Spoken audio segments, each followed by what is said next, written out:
What's up, friends? Welcome to my channel. I'm Lauren LeDuc. In today's video, I will be revealing the one thing I've given up from my diet that has been a complete wellness game changer.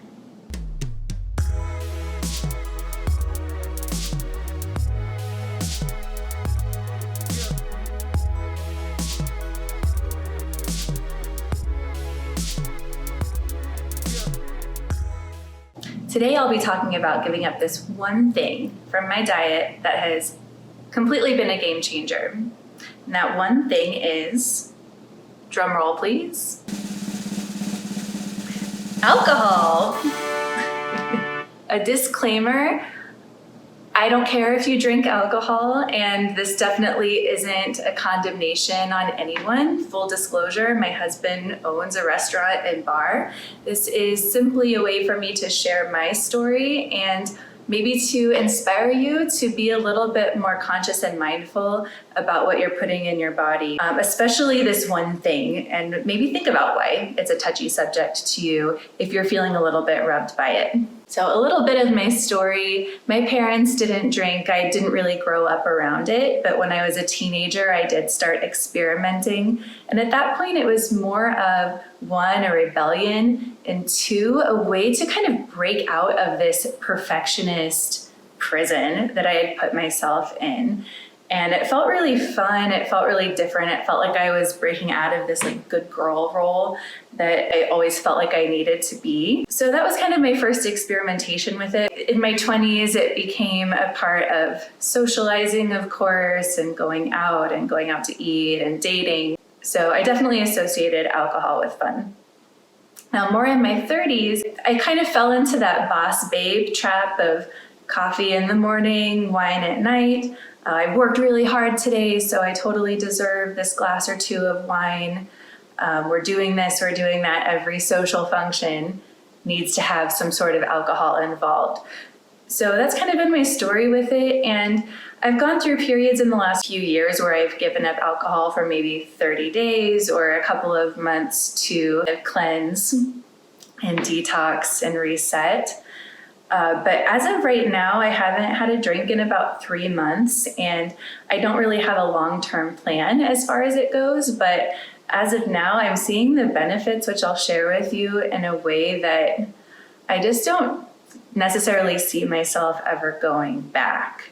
I was definitely using alcohol, 1, to socialize, 2, to relax at the end of the day, and 3, to help me sleep. I got into this pattern where I was working really hard and my brain was not turning off no matter how much meditation or yoga or anything else I was doing. So kind of a quick, easy fix was 1 glass to maybe even sometimes a half a bottle of wine to fall asleep. And I started questioning this and becoming a lot more uncomfortable with my relationship around alcohol several months ago. And then there wasn't really a catalyst in giving it up completely. Really, it was one of those things where I woke up one morning and I just felt done.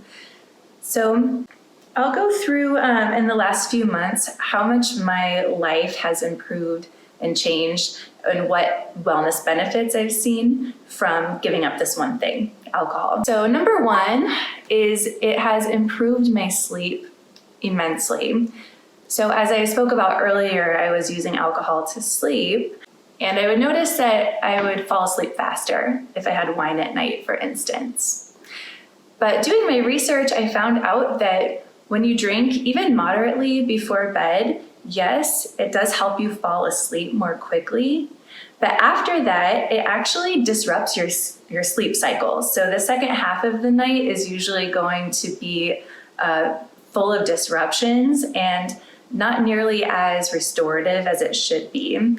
So alcohol affects and shortens your REM cycles, or rapid eye movement, where you're dreaming, and also your deep sleep cycles. And those 2 cycles are extremely important to revitalize your body, to repair, for your immunity. So if you drink fairly regularly, or even one night, those cycles will be disrupted and you're not going to wake up as energized. I track my sleep, and my sleep scores have been so much better. I've been getting longer periods of deep sleep and REM sleep, even if I'm not getting as much sleep during the actual night. So I could have 9 hours of kind of crappy sleep, or I can have 7 hours of great sleep where I have, 20 to 40% REM and deep, and I'm waking up energized, excited to start the day.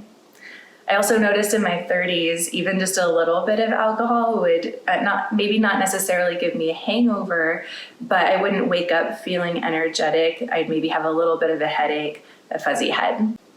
Number 2, the next benefit that I've really seen is an improvement in physical appearance.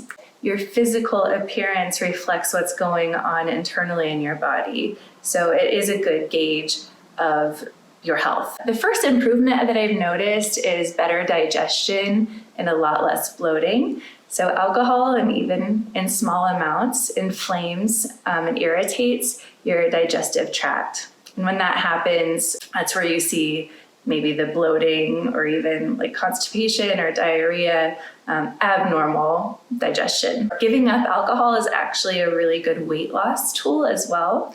So alcohol has about 7 calories per gram compared to carbohydrates and proteins, which have about 4 calories, and fats, which have about 9 calories. The difference though between the calories in alcohol and the calories in carbs, fat, and proteins is that there's no nutritional benefit. So you're taking in these calories or energy without any kind of nutrients to back it up. On top of that, many alcoholic beverages have a really high amount of sugar. And we all know that sugar isn't necessarily the most nutrient-dense thing that we can take in. I've seen so many articles online or in magazines about how to lose weight without giving up alcohol. And my thought is just why? Like, one, if you're drinking alcohol, obviously it has those extra calories, but 2, it's going to lower your inhibitions a bit, so that maybe instead of making a healthy dinner at home, you're going to order in Postmates or something like that, or go out to eat. Or maybe you're going to sit down and eat a much more calorie-dense meal than you would had you not been drinking. Next, I've seen a really nice improvement in my skin. So alcohol dehydrates and it inflames skin. I've had an interesting journey with my skin. Maybe I'll do a video about it, but in the last year or 2, I've been noticing a lot more inflammation and rosacea. And I've tried all kinds of different things. I've switched up my products, I've switched up my diet, I've done laser facials, and I don't think alcohol is the number 1 culprit necessarily for this particular skin condition, but I don't think it was doing it any favors either. So giving up alcohol, I've seen more brightness, more moisture, more plumpness in my skin, and just more brightness in my skin and eyes in general. Your skin as well. Alcohol actually prohibits the absorption of nutrients in your body, so that's obviously going to affect the appearance of your skin as well. Number 3, my fitness has improved a lot. 1, because of the improved sleep and the greater amount of energy that I have. Also, like I said, alcohol dehydrates you, and that affects sports performance. It actually slows the circulation of oxygen and nutrients to your muscles, which prolongs recovery. Also, because alcohol lowers glucose production from the liver, it affects your sports performance in lowering the amount of coordination, dexterity, and concentration that you have. So in turn, it leads to crappier workouts. So why not maximize your time in the gym or on your mat by having your body primed and ready to go and in an optimized state, alcohol-free?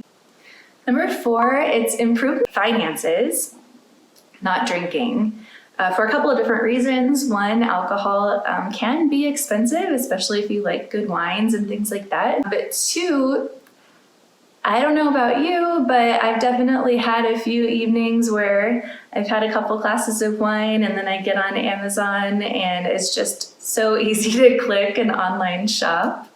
Or maybe I've been out to brunch with my husband before, and afterwards we stopped by a couple shops and my inhibitions are lowered, so I'm more likely to buy things maybe that I don't need or that I would shop around for and maybe try to get the best price for otherwise.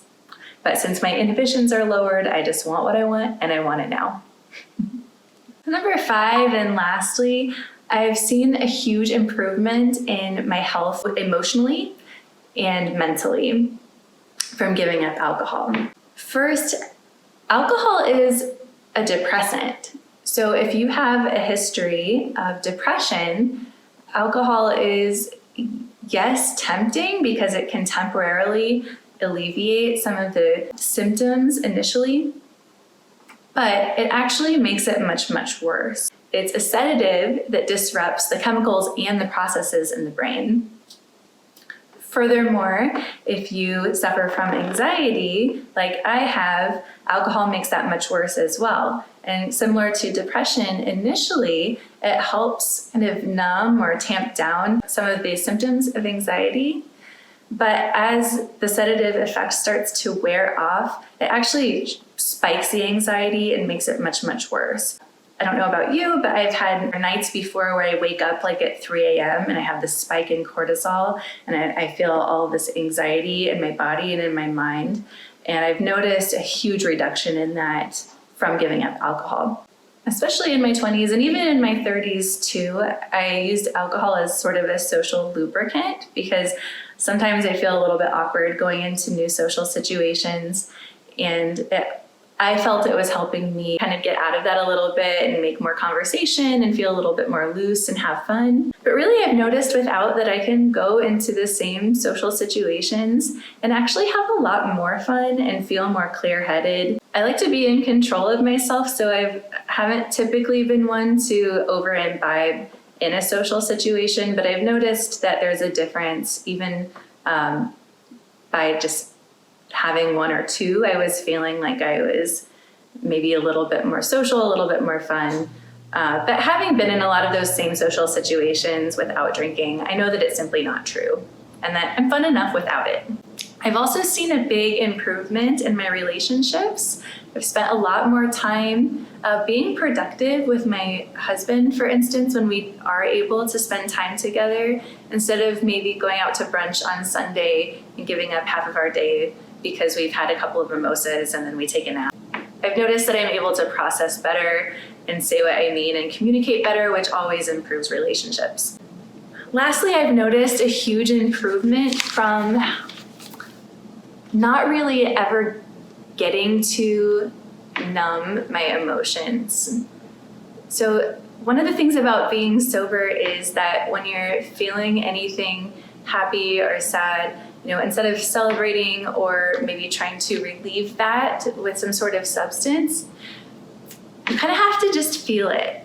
And I've noticed that the more I sit with my feelings and sit with the discomfort, I come out so much better on the other side, and I don't get all that yucky, stuck energy inside of me. For instance, a couple of months ago, I went and visited my grandma, who's in a nursing home, and she has pretty late stage Alzheimer's, and it's devastating and super sad.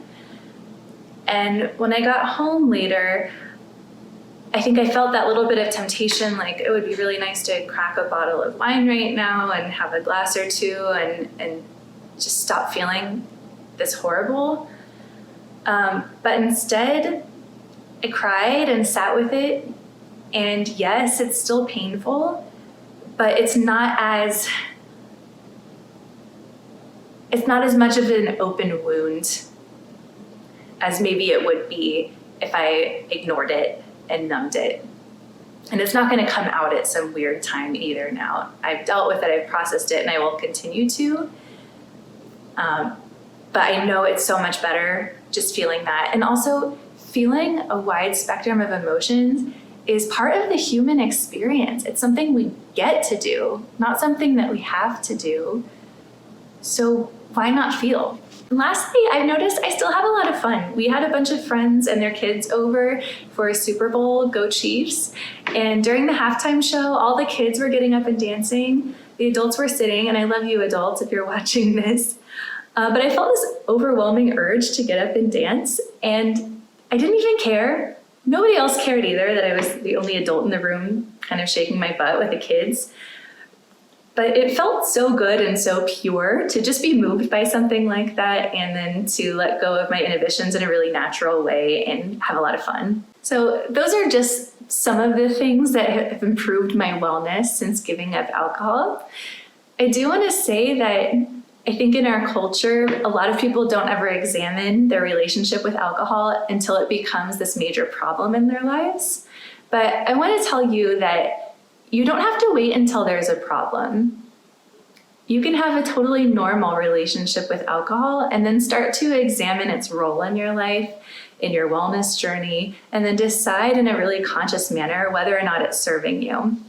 I'll be providing some links and resources in the comments below about alcohol and its effects and resources if you are feeling like you're ready to examine your relationship with it, or if you feel like it's become a problem in your life and you're seeking some sort of support. So that's all for today, friends. Thank you so much for listening. I hope this has been helpful content for you. Please support my channel by giving it a thumbs up, by subscribing. Feel free to ding the little bell to be notified when I upload new videos every Monday. Now is the perfect time to thrive. Mwah!